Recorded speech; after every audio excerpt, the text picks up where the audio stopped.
नींद में था ससुर, बहू ने गला दबाकर मौत के घाट उतार दिया। पकड़ी गई तो बताई हैरान करने वाली वजह। दोस्तों, ये खबर उत्तर प्रदेश के बस्ती की है। बस्ती में एक बहू ने अपने ससुर को मौत के घाट उतार दिया। 3 दिन बाद पुलिस ने बहू को गिरफ्तार कर लिया है। उसने अपना जुर्म स्वीकार कर लिया है। पुलिस को उसने हत्या की हैरान कर देने वाली वजह बताई है। उत्तर प्रदेश के बस्ती में एक बहू ने अपने ससुर को मौत के घाट उतार दिया। वह ससुर के इलाज और उसकी सेवा करते करते परेशान हो गई थी। इस सब से छुटकारा पाने के लिए बहू ने ससुर को मार डाला। 3 दिन बाद अब पुलिस ने इस हत्याकांड का खुलासा किया है। मामले में आरोपी बहू को गिरफ्तार कर लिया गया है। दरअसल गौर थाना क्षेत्र के छितही गांव की बीती 15 जनवरी की रात 75 वर्षीय बुजुर्ग की हत्या हुई थी। इस हत्या को गला दबाकर अंजाम दिया गया था। पूछताछ में बहू ने आरोप किसी और पर लगा दिया था, लेकिन 3 दिन बाद आज पुलिस ने इस केस का खुलासा कर दिया है। पुलिस के मुताबिक इस हत्याकांड की साजिश किसी और ने नहीं बल्कि बुजुर्ग की छोटी बहू सावित्री ने रची थी, क्योंकि ससुर की तबीयत अक्सर खराब रहती थी, जिस कारण सावित्री को ससुर की सेवा करनी पड़ती थी।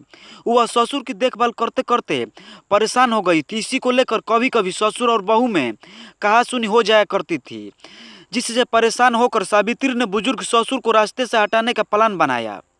15 जनवरी की रात जब बुजुर्ग गहरी नींद में सो रहा था तो बहू सावित्री ने लकड़ी से गला दबाकर उसे मौत के घाट सुला दिया।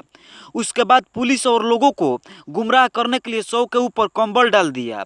साथ ही पूछताछ में किसी अज्ञात व्यक्ति पर हत्या का आरोप लगा दिया। पहले तो पुलिस अज्ञात हत्यारे की तलाश में जुट गई, लेकिन हत्याकांड के सीन से पुलिस समझ गई कि इसको घर के ही किसी व्यक्ति ने अंजाम दिया है। सावित्री टूट गई और उसने अपना जुर्म कबूल कर लिया, जिसके बाद पुलिस ने आरोपी सावित्री को गिरफ्तार कर लिया। मामले में एसपी अधीक्षक गोपाल कृष्ण चौधरी ने बताया है कि बुजुर्ग राम कुमार यादव की हत्या का खुलासा करते हुए अभियुक्ता सावित्री को गिरफ्तार कर लिया गया है। पूछताछ में सावित्री ने बताया है कि ससुर राम कुमार का स्वास्थ्य ठीक नहीं रहता था। ऐसे में उसको सेवा करनी पड़ती थी। अक्सर ससुर उल्टा सीधा बोलता रहता था, जिससे परेशान होकर ससुर का गला लकड़ी से दबाकर मौत के घाट उतार दिया।